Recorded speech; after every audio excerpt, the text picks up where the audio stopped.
To do a woven wheel stitch, start out with a lot more floss than you normally would. This is going to take a lot. Start from the end of one of these lines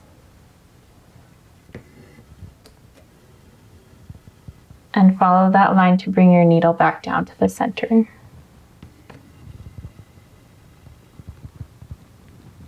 Continue to do that for each of these lines.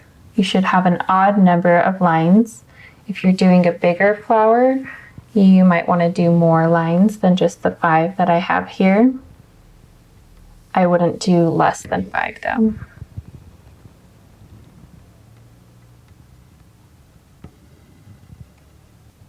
Once you have all of your lines, go ahead and bring your needle up near the center, but not in the center. And what we're going to do is a weaving pattern all around the entire wheel, hence the name woven wheel. So we're going to be going over this line and under this one, over this one, under this one. So let me just show you. So we're going over that and under this one. And pull the thread all the way through. We're going to go over this one and under this one.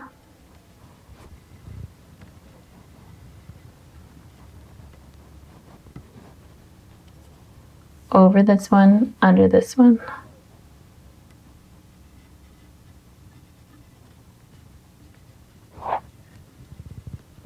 So then you'll notice that every time you go around, you're alternating which ones you're going over and under. So last time we went under this one, and now we're going over it.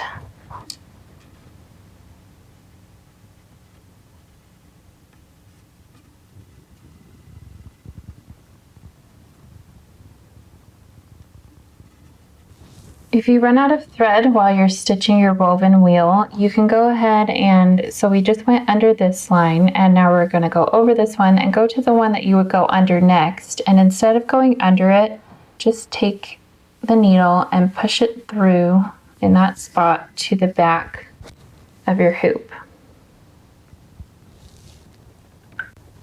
Then you can come to the back and secure the thread by weaving it under the center here. And I actually like to weave it under a couple times and then leave a loop so that I can tie a knot just like that.